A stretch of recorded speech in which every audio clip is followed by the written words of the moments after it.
Hello दोस्तों, आप सबका स्वागत है हमारे अपने YouTube चैनल सक्सेस सीकर में। क्या आपने सोचा है इलेक्ट्रिक बेल कैसे बजती है? वायर के अंदर कौन सा मटेरियल होता है जो इलेक्ट्रिसिटी से फैन चलता है और गर्मी में हमें ठंडी हवा मिलती है? वही इलेक्ट्रिसिटी सर्दियों के टाइम पे इलेक्ट्रिक हीटर से पानी गर्म कैसे करती है? इन्हीं सब सवालों का जवाब जानने के लिए हमको आज का सेशन कवर करना है। इसका नाम है electric current and its effect. हम लोग जो आज पढ़ने वाले हैं वो क्लास 7th के लिए है और 6th और 8th का भी बेस बनाएगा। ये चैप्टर आपको क्लास 10 तक एटलीस्ट पढ़ना ही है एंड ये चैप्टर आपके लिए बहुत इम्पोर्टेंट भी है। तो टाइम वेस्ट ना करते हुए हम चलते हैं हमारे फर्स्ट टॉपिक की तरफ। फर्स्ट टॉपिक जो हमारे सामने है उसका नाम है इलेक्ट्रिक करंट। तो आखिर इलेक्ट्रिक करंट होता क्या है? Electric current is the flow of charge particle such as electrons और ions through a conductor. Electric current क्या है? चार्ज पार्टिकल से बना हुई कोई चीज है जो एक जगह से दूसरी जगह ट्रेवल करता है। अगर चार्ज पार्टिकल ए पॉइंट से बी पॉइंट तक ट्रेवल करते हैं तो हम उसको क्या बोलते हैं? Electric current. अब कोई ना कोई यूनिट तो होती होगी इलेक्ट्रिक करंट को नापने के लिए। जैसे हम लोग अपना वेट केजी में, ग्राम में नापते हैं, दूरी को मीटर या सेंटीमीटर में नापते हैं, वैसे ही करंट को नापा जाता है एम्पेयर में। करंट की ऐसा यूनिट क्या है? एम्पेयर। अब जैसे हम किलोमीटर को ए और एम से डिनोट करते हैं, वैसे ही हम एम्पेयर को किससे डिनोट करते हैं? कैपिटल ए से। तो जितने ज्यादा वैल्यू होगी उतना ज्यादा करंट होगा। जैसे 1 एम्पेयर, 10 एम्पेयर, 100 एम्पेयर। तो सिंपल सी बात है, 100 एम्पेयर बड़ी वैल्यू है, इसका मतलब इलेक्ट्रिक करंट उसके अंदर ज्यादा है। अब इलेक्ट्रिक करंट कहाँ कहाँ यूज होता है? हमारे एंटरटेनमेंट के लिए, हेल्थ केयर के लिए, इंजीनियरिंग में यूज होता है, ट्रांसपोर्ट में यूज होता है, लैपटॉप कम्युनिकेशन सारी चीजों में यूज होता है, एज अ फ्यूल यूज होता है। तो इलेक्ट्रिसिटी के बिना तो आज के टाइम पे अपन सोच ही नहीं सकते। कभी लाइट जाने वाली हो तो सबसे पहले क्या सोचा जाता है? मोबाइल कितना चार्ज है। तो इलेक्ट्रिसिटी आज के टाइम पे बहुत ज़्यादा इम्पोर्टेंट हो गया है। तो अब हम समझेंगे कि आखिर ये इलेक्ट्रिसिटी वर्क कैसे करती है। क्या वायर, क्या स्विचेस, कैसे सारी चीज़ें वर्क करने वाली है। तो जैसे कि आप देख रहे हैं ये कुछ इलेक्ट्रिकल कंपोनेंट्स हैं, जैसे electric cell, electric bulb, switch जो कि ऑफ और ऑन पोजीशन में है, बैटरी और वायर। अब साइंटिस्टों के सामने एक सवाल था। अब सारे साइंटिस्ट अच्छे ड्राइंग करने में तो हो नहीं सकते, तो उन्होंने अपना काम आसान करने के लिए क्या किया? इन डायग्राम को सिंबल्स के फॉर्म में ब्रेक कर दिया। तो अब कभी भी किसी को इलेक्ट्रिक सेल बनाना होता है तो वो ये नहीं बनाते, वो क्या बनाते हैं? उसका ऐसा सिंबल बना देते हैं जिसमें ये बड़ी डंडी जो होती है ना वो उसका पॉजिटिव साइड शो करती है और ये छोटी डंडी जो होती है वो उसका नेगेटिव साइड शो करती है। तो इलेक्ट्रिक सेल के अंदर दो साइड होते हैं, एक पॉजिटिव एक नेगेटिव। जो बड़ी डंडी है वो पॉजिटिव साइन शो करेगी, जो नेगेटिव है, जो छोटी डंडी है वो नेगेटिव साइड शो करेगी। अब इलेक्ट्रिक बल्ब के लिए ऐसे उन्होंने क्या सिंबल बनाया? हम लोग ऐसे ड्रॉ करेंगे, उल्टा डब्लू बना देंगे और लाइन खींच के सर्कल बना देंगे। तो हमारा ये क्या बन गया?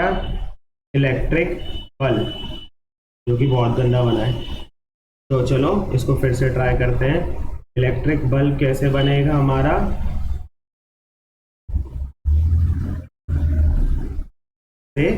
हमको इसके ऊपर एक सर्कल बना देना है, ठीक है। अब स्विच ऑन और ऑफ पोजीशन देखनी है। तो स्विच ऑन और ऑफ पोजीशन के लिए क्या होता है?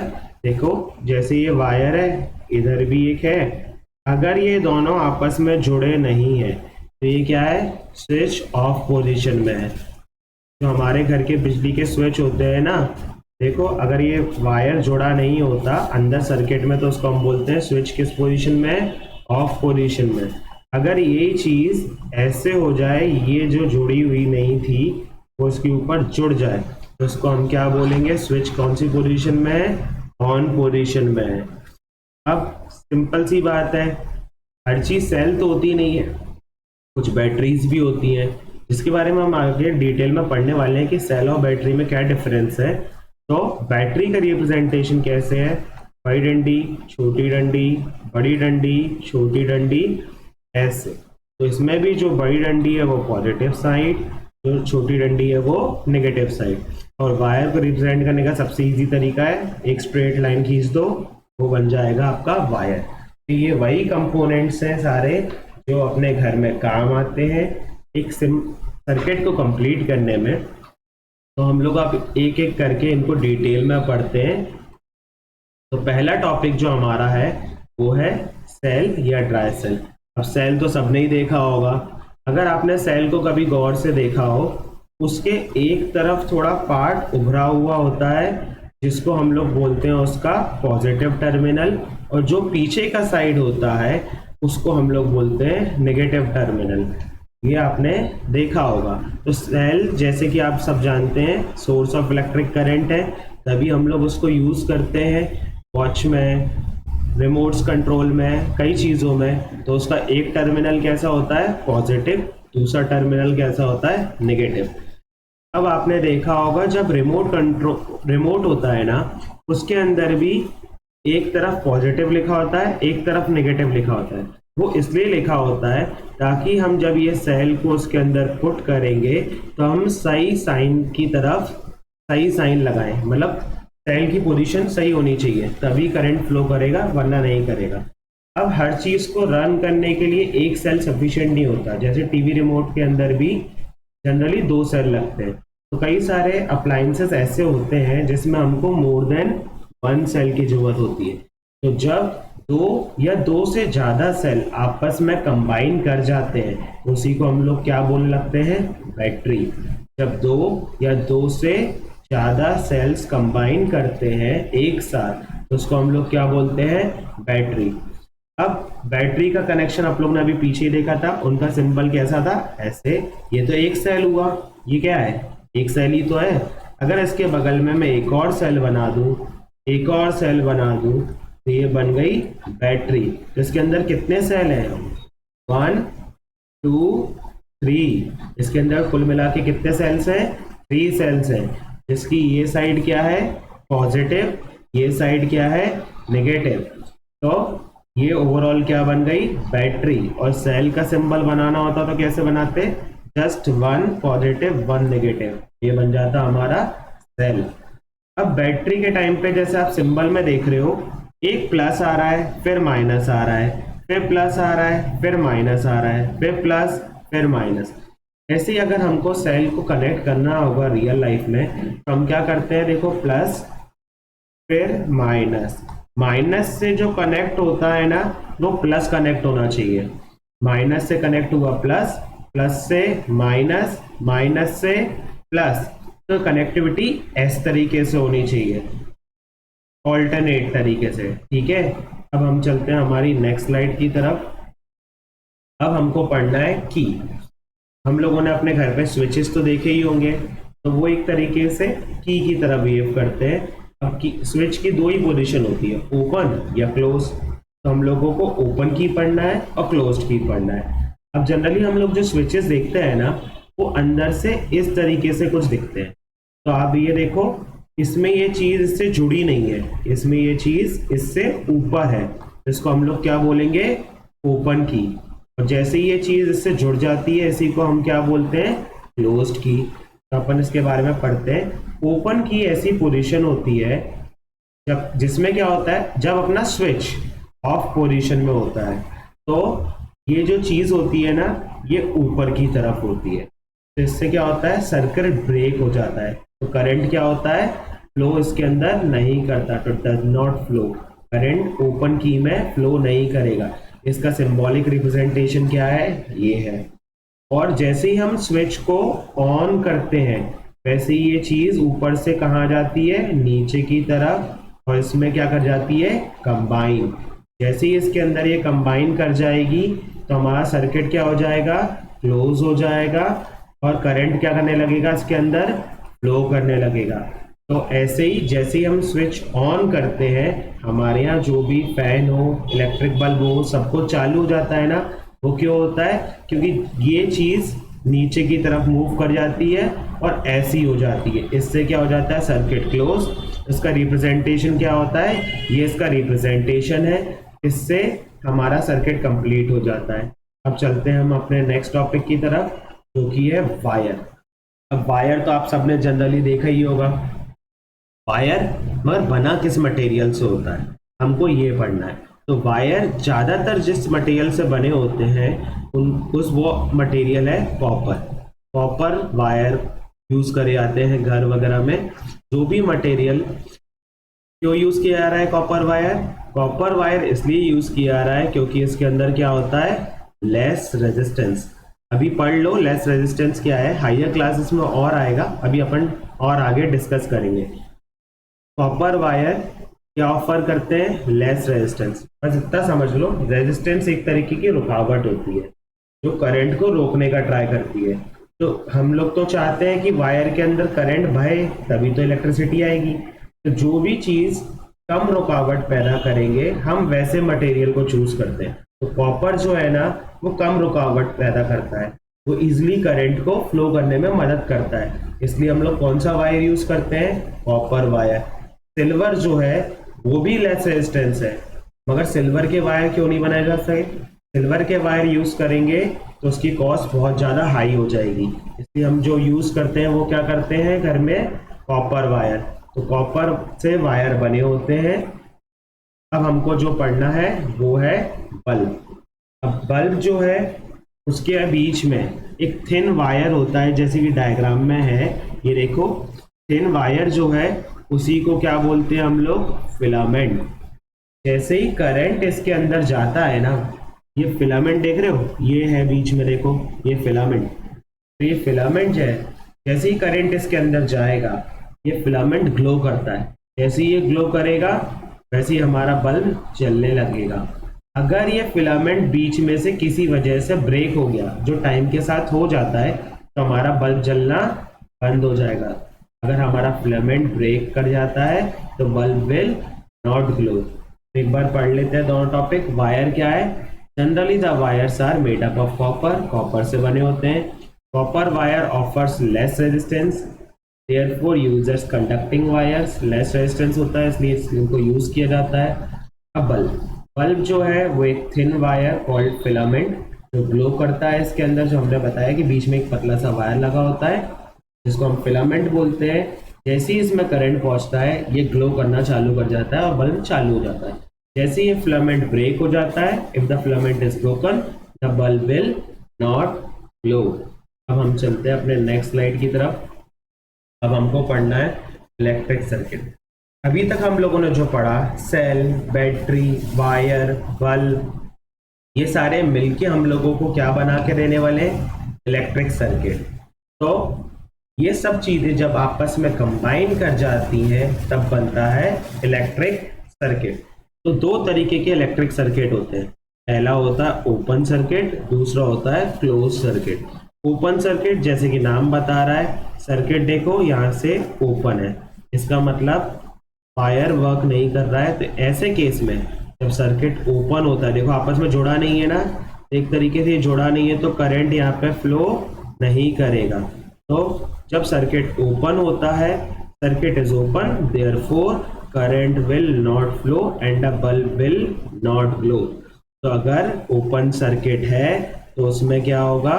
बल्ब ग्लो नहीं करेगा। जबकि क्लोज सर्किट, ये देखो इसमें तुम्हारा क्लोज सर्किट है ना यहाँ पर, तो क्लोज सर्किट के टाइम पे क्या होता है? करंट फ्लो करता है और बल्ब ग्लो करता है। तो ये जो ब्रेक है एक तरीके से वो की है। अगर हमारी की ऑफ पोजीशन पे है, जो कि इसमें है ऑफ पोजीशन पे, तो सर्किट ब्रेक रहेगा और करंट फ्लो नहीं करेगा। और क्लोज सर्किट में क्या होता है कि क्लोज कंडीशन में रहती है तो हमारा करंट इसमें फ्लो करता है और बल्ब ग्लो करता है। अब एक सवाल आता है कि आखिर करंट फ्लो करता किस डायरेक्शन में? ये तो पता चले। करंट बैटरी से फ्लो कर तो रहा है, मगर किस डायरेक्शन में फ्लो कर रहा है? करंट पॉजिटिव से नेगेटिव डायरेक्शन की तरफ फ्लो करता है। तो देखो बैटरी का प्लस कहाँ है, यहाँ पे है ना, देखो। तो करंट कहाँ फ्लो करेगा, प्लस से माइनस की तरफ, तो वापस घूम के आएगा। अगर ये सर्किट ओपन होगा तो करंट यहाँ पे जाएगा कैसे, इसलिए बल्ब ग्लो नहीं करता। जबकि इसमें देखो पॉजिटिव से करंट गया, आगे जाएगा, इसको भी पास कर जाएगा और वापस लौट के आएगा। तो इसी चीज को क्या बोलते हैं, क्लोज सर्किट। और यहाँ पे आपको दिया हुआ direction of electric current. Direction of electric current क्या है, positive terminal to negative terminal. तो हम लोगों ने यहाँ तक इलेक्ट्रिक सर्किट हमारा कंप्लीट कर लिया है। अब चलते हैं आगे। अब जो टॉपिक मैंने अभी बोला था कि हम आगे पढ़ेंगे, वो टॉपिक आ चुका है जिसका नाम है रेजिस्टेंस। रेजिस्टेंस, रेजिस्ट वर्ड जो होता है ना, उसका मतलब ही एक तरीके से होता है रोकना। तो रेजिस्टेंस जो यहाँ पर है ना, उसका मतलब है रोकना। अब हम चैप्टर कौन सा पढ़ रहे हैं, इलेक्ट्रिसिटी। तो इलेक्ट्रिसिटी को जो रोके वो क्या कहलाएगा, रेजिस्टेंस।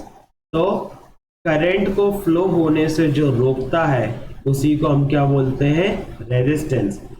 तो डेफिनेशन क्या लिखी है, the electrical resistance of an electrical conductor is the opposition to the passage of an electric current through the conductor. इसका मतलब वो क्या कर रहा है, उसको करंट को बहने से रोक रहा है, अपोज कर रहा है। तो जो भी हमारे करंट को बहने से रोके या अपोज करे उसको हम लोग क्या बोलेंगे, रेजिस्टेंस। अब हम चलते हैं नेक्स्ट टॉपिक, जो कि नाम है जिसका कंडक्टर्स। तो लोगों ने पहले भी सुना होगा, कई बार पढ़ रखा होगा। कंडक्टर्स कौन होते हैं, वो मटेरियल या सब्सटेंस जो आसानी से इलेक्ट्रिसिटी को फ्लो होने दे। तो जो भी चीजें इलेक्ट्रिसिटी को आसानी से होने देंगी फ्लो, उसको हम लोग क्या बोलेंगे, कंडक्टर्स। अब कंडक्टर्स जो होते हैं वो क्या करते हैं, वो लेस रेजिस्टेंस प्रोवाइड करते हैं। सिंपल सी बात है, करंट अगर इजीली फ्लो हो रहा है उसके अंदर, इसका मतलब कोई उसको रोक नहीं रहा, और रोक नहीं रहा तो उसका रेजिस्टेंस कैसा हो जाएगा, लो।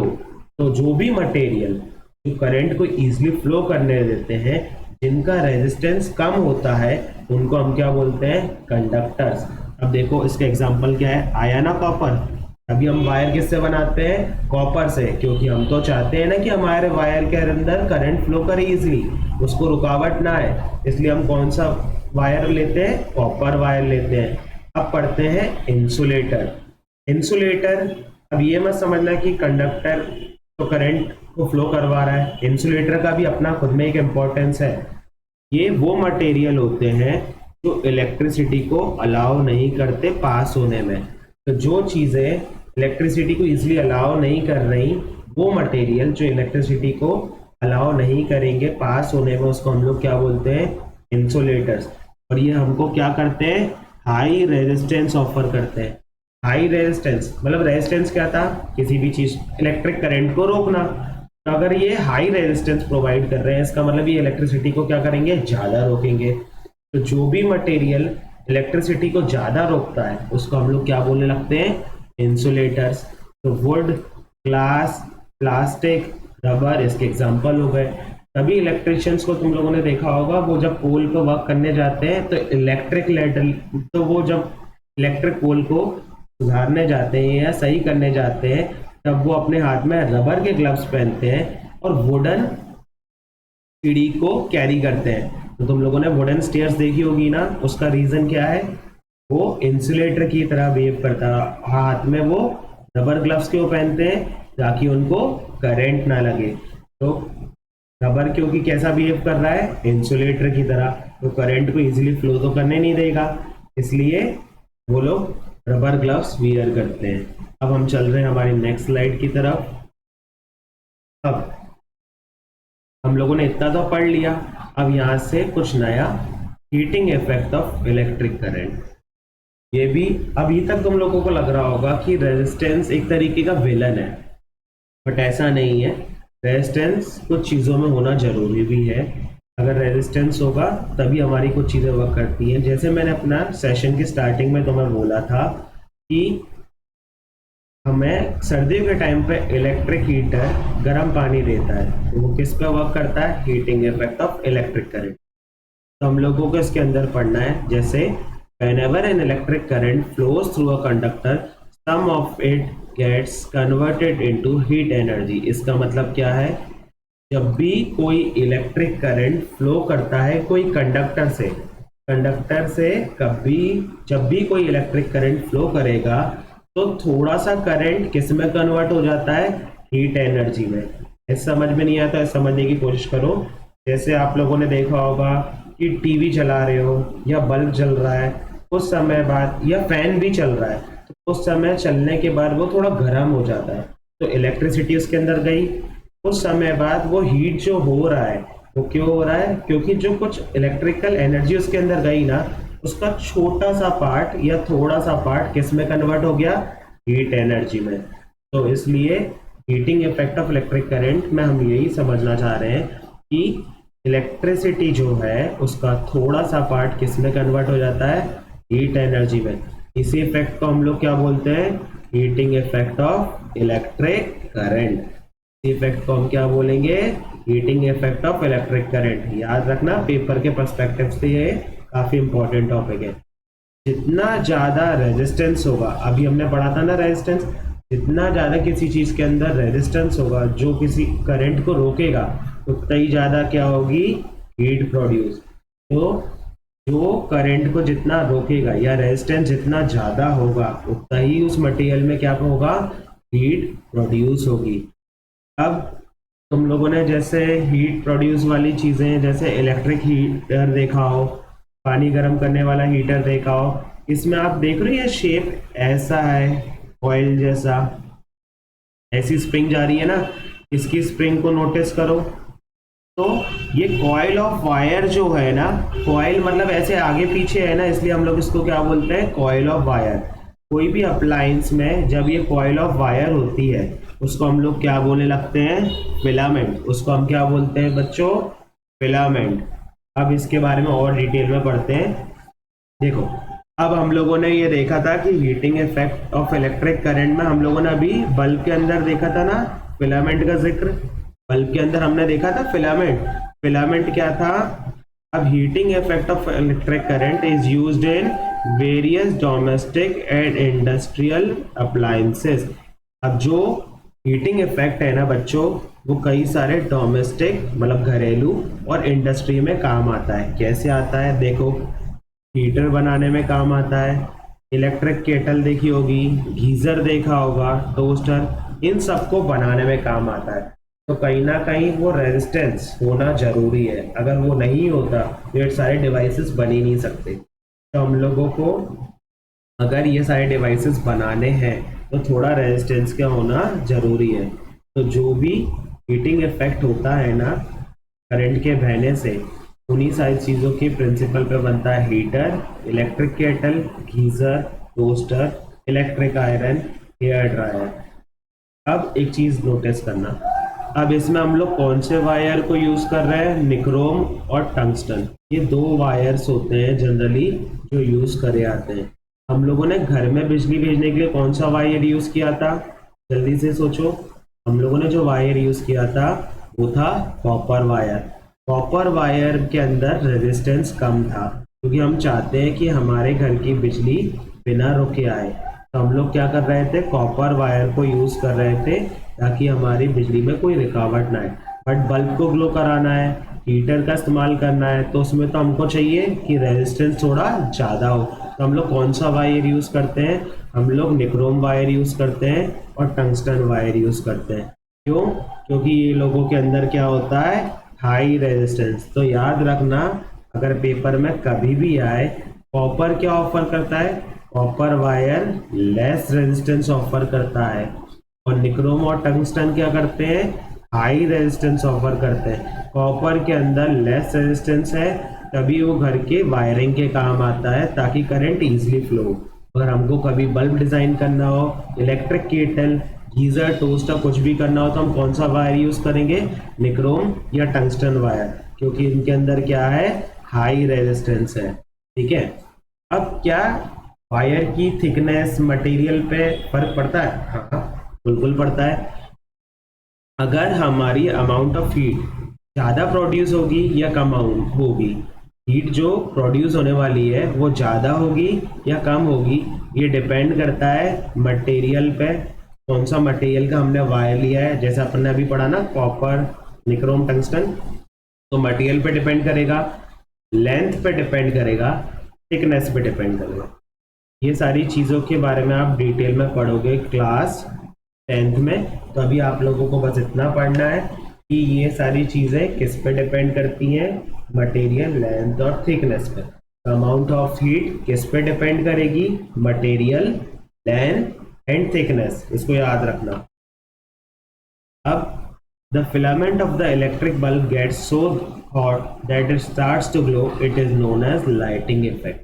अब देखो फिलामेंट जो है ना इलेक्ट्रिक बल्ब का, उससे जब अपन करंट पास करते हैं तो वो इतना गर्म हो जाता है कि कुछ समय बाद वो क्या करने लगता है, it starts to glow. This is known as lighting effect. तो जैसे ही हम लोग ने बल्ब के अंदर स्विच ऑन किया बल्ब का, तो करंट बहेगा। करंट कहाँ जाएगा, फिलामेंट में। फिलामेंट क्या करेगा, heating effect of electric current produce करेगा। तो इतना गर्म हो जाएगा कि वो धीरे धीरे क्या करेगा, ग्लो करने लगेगा। तो हमारा बल्ब क्या हो जाएगा, जल जाएगा।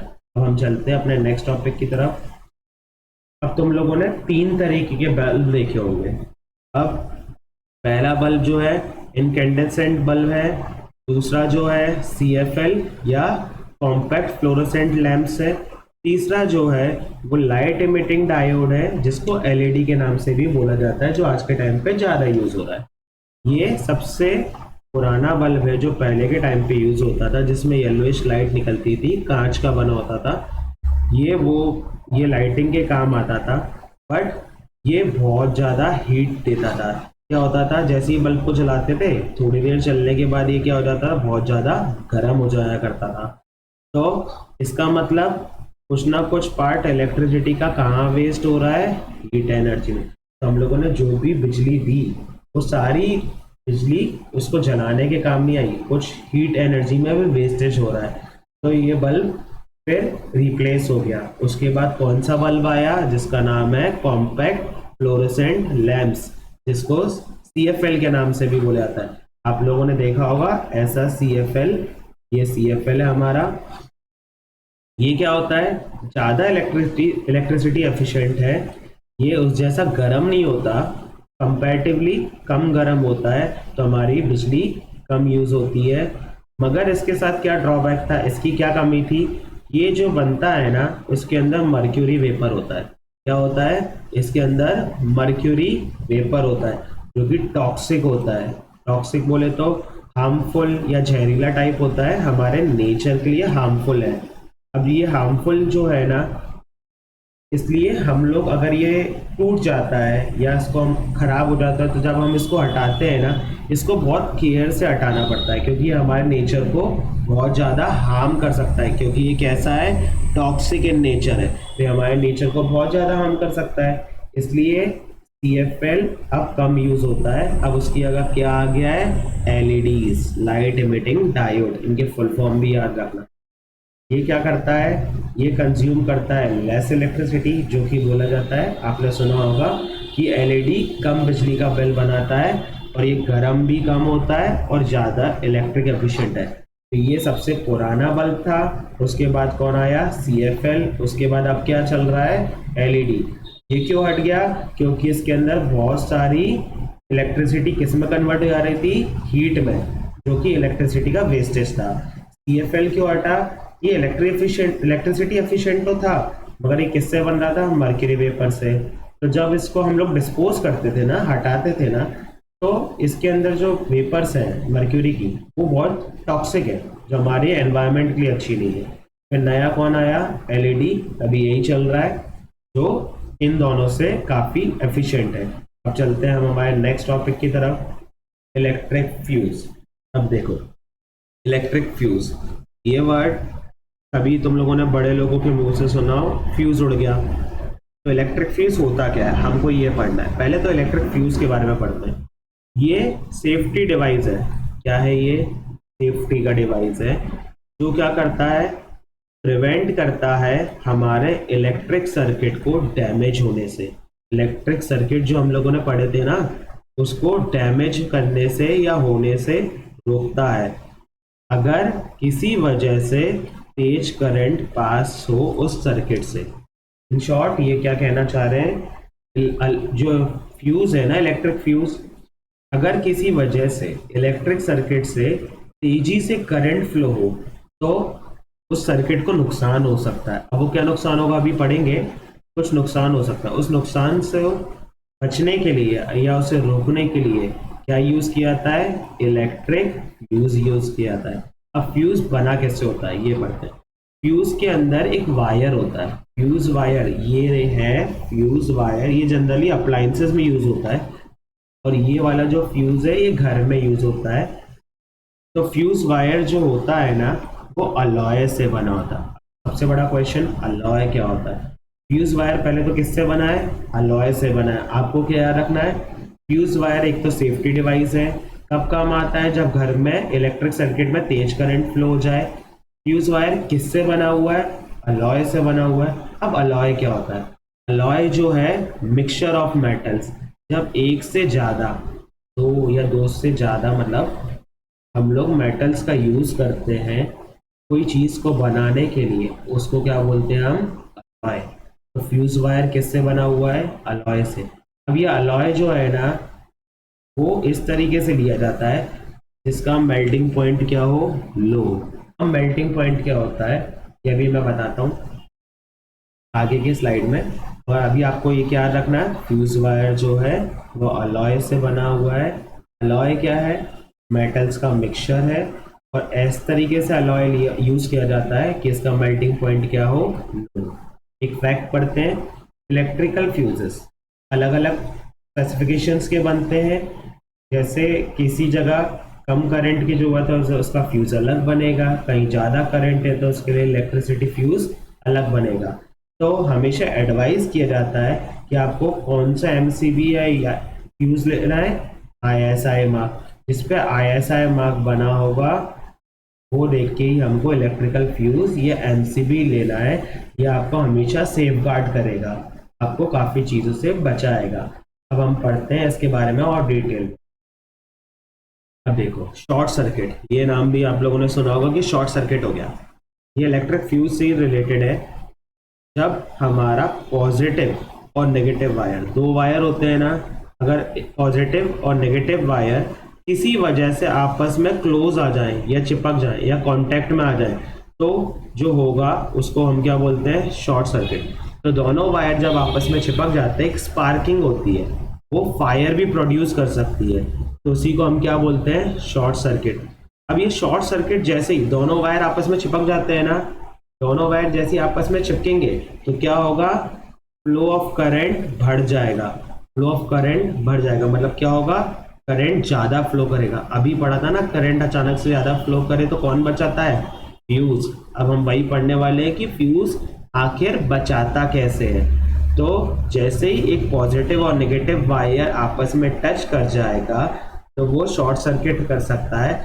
इसकी वजह से क्या होगा, करंट का फ्लो अचानक तेजी से बढ़ जाएगा, और जब जब करंट बढ़ेगा तो उससे क्या बढ़ेगी, हीट। हम लोगों ने पढ़ा था अभी, करंट बहता है तो क्या होता है, हीट भी बढ़ती है, और जैसे ही हीट बढ़ेगी वो क्या कर सकता है, फायर प्रोड्यूस कर सकता है। तो फायर या ये सारी चीजों से बचने के लिए हम लोग किसका यूज करते हैं, फ्यूज का। अब देखो फ्यूज वर्क कैसे करता है, देखो ये डायग्राम दिख रहा है, ये होता है हमारा फ्यूज। अब ये बीच में जो वायर है ना, देखो ये वायर दिख रहा है, ये होता है फ्यूज वायर। ये अलॉय से बना हुआ, हमने पढ़ा ना। तो जैसे ही आपका शॉर्ट सर्किट होगा या किसी भी वजह से करंट का फ्लो बढ़ेगा ना, तो ये क्या हो जाएगा, ये वायर जो है ना ये गर्म होने, ये वाला वायर जो है ना ये गर्म होने लगेगा। और जैसे ये गर्म होगा तो कुछ समय बाद, आप लोग ने पढ़ा था ना अभी पिछली स्लाइड में, कि ऐसा मटेरियल लेना है जिसका मेल्टिंग पॉइंट क्या हो, लो हो। तो जैसे ही ये वायर गर्म होने लगेगा तो ये स्ट्रेच करेगा और पिघल जाएगा। मेल्टिंग का मतलब क्या होता है, पिघलना। तो लो मेल्टिंग पॉइंट का वायर क्यों लिया गया था, ताकि जैसे ही करंट थोड़ा सा भी बढ़े और हीट जैसे ही बढ़े ये वायर जल्दी से मेल्ट हो जाए। तो जैसे ही ये देखो वायर यहाँ पर ब्रेक हो गया ना, इस वाले डायग्राम में ये वायर देखो बीच में से ब्रेक हो गया है। तो जैसे ही ये वायर ब्रेक होगा तो तुम्हारा इलेक्ट्रिक सर्किट क्या हो गया, ब्रेक हो गया। और जैसे ही इलेक्ट्रिक सर्किट तुम्हारा ब्रेक होगा, इलेक्ट्रिक सर्किट क्या हो गया, ब्रेक हो गया। जैसे ही वो ब्रेक होगा तो क्या होगा, तुम्हारे घर का इलेक्ट्रिसिटी बंद हो जाएगी। तो आपके घर के अंदर जितने भी अप्लायंसेस है ना, वो बच जाएंगे। तो ऐसे करके हम लोग शॉर्ट सर्किट या फायर से बच सकते हैं। और फिर से पुराना रिवाइज करा देता हूँ। जो तुम्हारा फ्यूज होता है उसके अंदर एक वायर होता है जो कि अलॉय से बना होता है, और वो वायर हमको कैसा लेना होता है, लो मेल्टिंग पॉइंट का। तो जैसे ही कभी भी करंट बढ़ता है या तेज होता है, तो करंट जैसे ही बढ़ेगा तो वो क्या करेगा, हीट प्रोड्यूस करेगा। और इसका मेल्टिंग पॉइंट लो है ना, तो जरा सी हीट में ही ये मेल्ट कर जाएगा। जैसे ही मेल्ट करेगा ये वायर ब्रेक हो जाएगा, और जैसे ही ये ब्रेक होगा हमारे घर के इलेक्ट्रिक अप्लायंसेस बच जाएंगे। तो यही लिखा है, जैसे ही फ्यूज वायर ब्रेक होता है इससे करंट क्या हो जाता है, करंट स्टॉप्स फ्लोइंग। इससे हमारा डैमेज अवॉइड हो जाता है। क्यों? क्योंकि सर्किट ब्रेक हो गया तो करंट फ्लो करेगा नहीं और हमारे डिवाइसेस बच जाएंगे। ये पेपर के लिए इंपॉर्टेंट है, इसको ध्यान से पढ़ना। अब चलते हैं अपने नेक्स्ट टॉपिक की तरफ, जो कि है मिनिएचर सर्किट ब्रेकर। जैसे अपन ने बल्ब में पढ़ा ना, टेक्नोलॉजी बदलती गई, नए बल्ब आते गए, वैसे ही अब फ्यूज की जगह काफी जगह पे मिनिएचर सर्किट ब्रेकर भी यूज किया जाता है। आप लोगों ने ये अपने स्कूल के बाहर, क्लासरूम्स के बाहर भी देखा होगा, जिसको टीचर बोलते भी होंगे कि क्लास से बाहर जाते टाइम इसको बंद कर दिया करो। तो ये क्या होता है, मिनिएचर सर्किट ब्रेकर। इसी को हम लोग किस नाम से जानते हैं, एमसीबीज के नाम से। ये आजकल फ्यूजेस की जगह ज्यादा यूज हो रहा है। क्यों? क्योंकि इसका फायदा ये है कि जैसे ही करंट बढ़ता है ना, जैसे ही ऑटोमेटिकली करंट बढ़ता है तो उसमें वायर ब्रेक हो जाता था। फ्यूज में क्या होता था, वायर ब्रेक होता था ना, फिर वापस से इलेक्ट्रिसिटी आपके घर में आए उसके लिए वायर वापस से नया लगाना पड़ेगा। क्या करना पड़ेगा आपको, वो वायर हटा के नया वायर रिप्लेस करना पड़ेगा, जो कि रिस्की भी है और इलेक्ट्रिशियन कर पाते हैं सही तरीके से। तो इससे लोगों को प्रॉब्लम ज्यादा थी। तब इन्होंने क्या किया, मिनिएचर सर्किट ब्रेकर क्या करता है, जैसे ही करंट बढ़ता है ना, ये आप की देख रहे हो डायग्राम में, ये नीचे की तरफ आ जाती है। जैसे ही ये नीचे की तरफ आ जाएगी तो आपके घर की बिजली आना बंद हो जाएगी, तो आपके इलेक्ट्रिकल डिवाइसेस बच गए। फिर आप अपने आप इसको इजीली ऊपर कर दोगे, और जैसे ही ऊपर करोगे तो आपका सर्किट वापस से क्लोज हो जाएगा और आपके घर में वापस से इलेक्ट्रिसिटी आना चालू हो जाएगी। तो इसके लिए हम इसको आसानी से इजीली ऑफ भी कर सकते हैं, ऑन भी कर सकते हैं। इसलिए ये फ्यूज से बेहतर है और कम रिस्की भी है, क्योंकि उसमें वायर ब्रेक करके, वायर ब्रेक होने के बाद हमको उसको वापस से रिप्लेस करवाना पड़ता था। जबकि एमसीबी या मिनिएचर सर्किट ब्रेकर में क्या है, हम इजीली वो खुद से ऑटोमेटिकली, पहली बात तो करंट बढ़ने पे अपने आप की जो है नीचे गिर जाएगी, ऑफ हो जाएगी, और हम इसको अपने आप इजीली ऑन भी कर सकते हैं। तो मिनिएचर सर्किट ब्रेकर आज के टाइम पे ज्यादा यूज हो रहा है। अब चलते हैं अपनी नेक्स्ट स्लाइड की तरफ, जो कि है magnetic effect of electric current. अब ये थोड़ा अलग सा टॉपिक है, इसको ध्यान से पढ़ें। होता क्या है, जब जब इलेक्ट्रिक करंट किसी भी चीज से फ्लो करता है, जब जब इलेक्ट्रिक करंट कोई कंडक्टर से, रॉड से, आयरन रॉड वगैरह से फ्लो करेगा, तो कई बार वो मैग्नेट की तरह बिहेव करने लगता है। इसके बारे में सबसे पहले किस साइंटिस्ट ने बताया था, इसके बारे में हैंस क्रिश्चियन ऑरेस्टेड। इन्होंने इस चीज को सबसे पहले डिस्कवर किया था कि इलेक्ट्रिक करंट मैग्नेटिक फील्ड भी प्रोड्यूस कर सकता है अपने वायर के आसपास। तो इसकी डिस्कवरी का क्रेडिट किसको गया, हैंस क्रिश्चियन ऑरेस्टेड को। इन्होंने ये सबसे पहली बार डिस्कवरी करी थी। अब क्या देखो, जैसे ये देख रहे हो सर्किट, नीचे ये सर्किट जैसा बना हुआ है ना। अब देखो इसमें एक आयरन ले ली, जैसे अपन ने आयरन लिया ना, आयरन, ये आयरन नेल है, उसके आसपास आपने देखो वायर गोल गोल घुमा दिया है। जैसे ही आपने इसके आसपास वायर को गोल गोल घुमाया ना, और आप जैसे ही करंट स्टार्ट करोगे तो ये क्या होगा, ये वायर करंट इसके आसपास से निकलेगा, और जैसे ही निकलेगा करंट इसके आसपास से, ये किसकी तरह बिहेव करने लगेगा, इलेक्ट्रोमैग्नेट की तरह बिहेव करेगा। ये क्या करेगा, मैग्नेटिक फील्ड प्रोड्यूस करेगा। ये क्या बन जाएगा, इन शॉर्ट इलेक्ट्रोमैग्नेट क्या है, एक मैग्नेट बन जाएगा। तो अगर कोई भी लोहे की चीज है, उसके आसपास से करंट ऐसे फ्लो हो रहा है, तो वो क्या बन सकता है? इलेक्ट्रोमैग्नेट। तो हम लोगों को यही पढ़ना है, to produce a strong magnetic field. Magnetic field strong अगर हमको प्रोड्यूस करनी है, तो वायर को गोल गोल आयरन की रॉड के आसपास घुमाया जाता है। जैसे ही करंट उससे पास होता है, वो पावरफुल मैग्नेट बन जाता है, जिसको हम लोग क्या बोलते हैं? इलेक्ट्रोमैग्नेट। ये अच्छा देखो, ये गोले देख रहे हो, जितने ज्यादा ये गोले होंगे ना, उतना ही जितना ज्यादा ये गोले होंगे, उनको इंग्लिश में क्या बोलते हैं? लूप्स। जितने ज्यादा ये लूप्स होंगे ना, उतना ही हमारा स्ट्रॉन्गर मैग्नेट बनेगा। तो जितने ज्यादा लूप्स या नंबर ऑफ टर्न्स, उतना ही स्ट्रॉन्ग मैग्नेट बनेगा। तो हम अपना खुद का मैग्नेट बना सकते हैं ऐसे, ठीक है। अब ये मैग्नेट यूज होता कहाँ है? ये मैग्नेट यूज होता है इलेक्ट्रिक मोटर्स में, लाउड स्पीकर्स में, टेलीविजन सेट में, डोरबेल्स में, ट्रेन्स में। अब जैसे डॉक्टर के पास जाओ, आपकी आंख के अंदर कुछ चला गया, अगर आयरन का या पीसेस वगैरह चले गए, तो वहां पे भी यूज होता है। तो डोरबेल जो मेन यूसेज है, हमको इस चैप्टर के अंदर वो पढ़ना है। Electric motor, loud speaker, television ही हमको नहीं पढ़ने। इलेक्ट्रोमैग्नेट हमारे लिए कहाँ यूज हो रहा है? डोरबेल में। हमको इसको डिटेल में स्टडी करना है इस चैप्टर के अंदर। इतना टॉपिक क्लियर आया। अब हम लोग चलते हैं अपनी नेक्स्ट स्लाइड की तरफ। इसका नाम है इलेक्ट्रिक बेल। अब इलेक्ट्रिक बेल देखो, इलेक्ट्रिक बेल पेपर के लिए बहुत इंपॉर्टेंट है, हमको इसको पढ़ना भी अच्छे से है। अब सबसे पहले देखो, ये राइट साइड में आपको जो दिख रहा है ना, ये इलेक्ट्रिक बेल का डायग्राम है। ये आपके पास गॉन्ग होता है, जो घंटी होती है, ठीक है। अब गौर से उसमें देखना, उसके पास में एक हैमर जैसा होता है। ये देखो, अपन ने जो दो पढ़ा था ना, ये इलेक्ट्रोमैग्नेट है, ये स्विच है, ये बैटरी है। यहाँ पे ये जो होता है ना, ये स्क्रू होता है, स्प्रिंग लगी हुई है, सॉफ्ट आयरन, आयरन का आर्मेचर है। तो इलेक्ट्रिक बेल के अंदर क्या क्या होता है? Battery, switch, electromagnet, spring, armature, gong और हैमर। ये सारी चीजों से मिलके इलेक्ट्रिक बेल बनी होती है।